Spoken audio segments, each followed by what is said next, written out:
I'm really bad at like other sports, like any other sport that isn't tennis. I'm pretty bad at. So I haven't really had the time to venture out into, I'm so focused on this tennis thing that, other sports as hobbies, has proven to be difficult for me. Kagulat World, isang napakalaking balita ang yumanig sa mundo ng tennis ngayong linggo. Ang Filipina tennis sensation na si Alexandra Aalexala ay formal ng tumula patungong China para lumaban sa Jingshan Tennis Open na gaganapin mula September 22 hanggang 28, 2025. At bakit ito sobrang malaking usapin? Dahil ito na ang may tuturing na pinakamalaking laban ng kanyang career sa ngayon.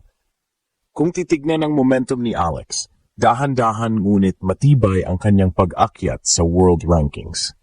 Mula sa pagiging junior Grand Slam champion, ngayon ay unti-unti niyang binabasag ang pader ng pro circuit. Ang Jingshan Tennis Open ay hindi lang basta torneo.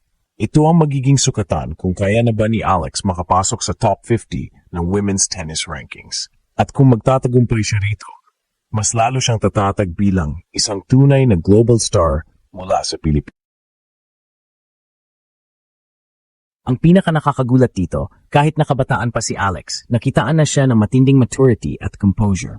Maraming eksperto ang nagsasabing hindi na siya simpleng up-and-coming player, kundi isang threat sa established names sa WTA Tour. Kaya hindi nakakapagtaka na maraming international tennis outlets ang nagsimulang tumutok sa kanyang bawat galaw. Dagdag pa rito, dala ni Alex ang pangarap ng buong bansa. Sa bawat laban niya, hindi lang siya naglalaro para sa sarili, kundi para sa milyon-milyong Pilipinong naniniwala na kaya nating makapasok at makilala sa pinakamataas na antas ng tennis.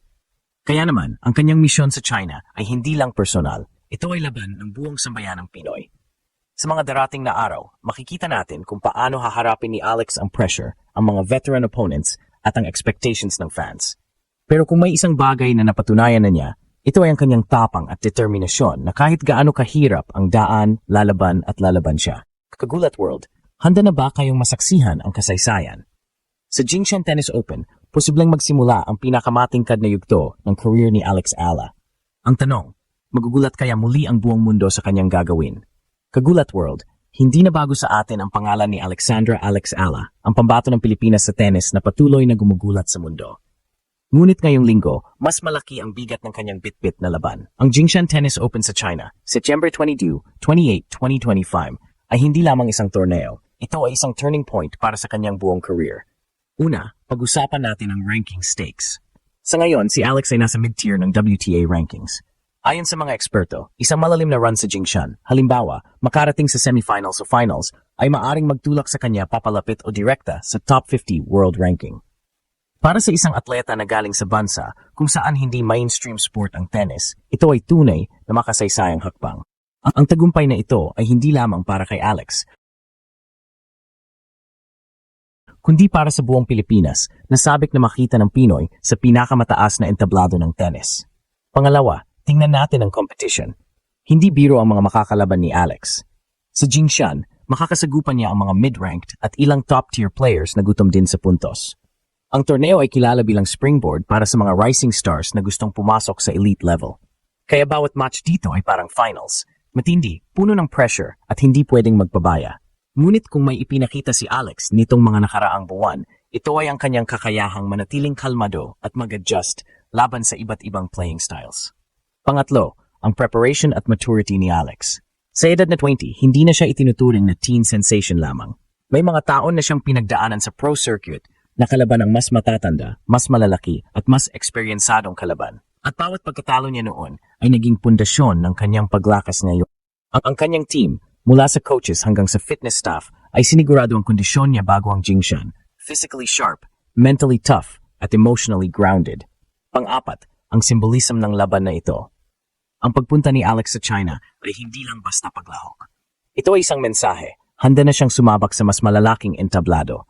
Ang kanyang mga tagahanga, hindi lang sa Pilipinas, kundi sa iba't ibang bahagi ng mundo, ay sabik na makita kung paano siya hahawak sa spotlight.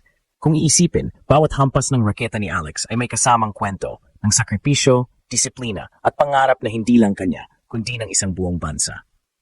Kaya ang tanong, sa Jingshan Tennis Open ba makikita ang kanyang biggest breakthrough? Kagulat World, tutok tayo. Dahil posibleng sa China, magsimula ang kwento ng isang Pinay tennis legend in the making. Kakagulat World, pinag-usapan natin ang ranking at kompetisyon na kakaharapin ni Alex Ala sa Jingshan Tennis Open. Ngayon naman ay tatalakayin natin ang mas malalim na epekto ng kanyang journey, hindi lang sa sports, kundi sa global stage ng women empowerment at Pinoy pride. Hindi may kakaila na si Alex ay isa ng ambassador ng women in sports. Sa murang edad, nakipagsabayan siya sa pinakamalakas na manlalaro sa mundo. At bawat laban niya ay patunay na ang mga kababaihan, lalo na mula sa isang developing country, ay may lugar sa elite level ng sports. Sa bawat panalo niya, dala niya ang mensahe na kaya ng babae, kaya ng Pinoy. Sa international press, unti-unti nang napapansin si Alex. Mga foreign journalists mula sa Europe at US ay nagsimulang magsulat tungkol sa kanyang style of play. Mabilis ang footwork, matatag ang baseline game, at higit sa lahat, matibay ang mental composure sa mga clutch points. Hindi na siya tinitingnan bilang junior champion lamang, kundi bilang seryosong contender sa pros. Ang ganitong recognition ay mahalaga dahil mas lumalawak ang suporta at sponsorship na makukuha niya na makakatulong sa kanyang patuloy na pag-angat. Pero higit pa sa rankings at recognition, si Alex ay isang simbolo ng inspirasyon. Para sa mga batang Pinay na nangangarap maging atleta, lalo na sa tennis na mahal at bihirang suportado dito sa Pilipinas, si Alex ang nagsisilbing living proof na posible ito. Isa siyang kwento ng determinasyon, sakripisyo, at paniniwala sa sarili. Sa bawat laban niya abroad, hindi lang siya nagdadala ng racket at bola, dala niya ang bandila ng Pilipinas. At bawat pagkataon na makikita ang pangalan ng ating bansa sa scoreboard ng isang malaking torneo, ito ay nagsisilbing paalala na kaya nating makipagsabayan sa mundo. Kaya naman, hindi lang ito laban ni Alex, kundi laban ng buong sambayanan. Dagdag pa rito, hindi maiwasan na ikumpara siya sa ibang global tennis icons. May nagsasabing ang fighting spirit niya ay kahawig ng kay Rafael Nadal, kung saan siya rin nag-training. May iba namang nagsasabing may shades siya ng Serena Williams pagdating sa composure at mental toughness. Ngunit para sa atin, si Alex ay may sariling identity, isang Pinay warrior sa international stage. Kagulat World, habang lumalaban si Alex sa Jingshan Tennis Open, tandaan natin, hindi lang ito tungkol sa rankings. Ito ay tungkol sa pagtutulak ng boundaries, pagrepresenta sa mga kababaihan, at pagpapatunay na ang isang Pinay mula sa maliit na bansa ay kayang gumulat sa buong mundo. Kagulat World, sa likod ng bawat tagumpay ni Alex Ala ay nakatago ang malalalim na sakripisyo. Bata pa lang siya ay iniwan na niya ang comfort ng Pilipinas para mag-training sa Spain, malayo sa pamilya at mga kaibigan. Habang ang ibang kabataan ay nag-enjoy sa normal na buhay, si Alex ay nakatutok sa disiplina, training, at paglalaro laban sa mas matatandang kalaban. Hindi madali ang kanyang journey. May mga oras ng pagkatalo, injury scares at matinding pressure mula sa expectations ng fans. Ngunit dito lumalabas ang kanyang tibay. Sa bawat luha at pagod, mas lalo siyang nagiging matatag, hindi lang bilang atleta, kundi bilang tao. Malaki rin ang papel ng kanyang pamilya. Ang suporta ng mga magulang at kapatid niya ang nagsilbing pundasyon ng kanyang lakas. Sa bawat laban niya, dala niya ang kanilang tiwala at pagmamahal.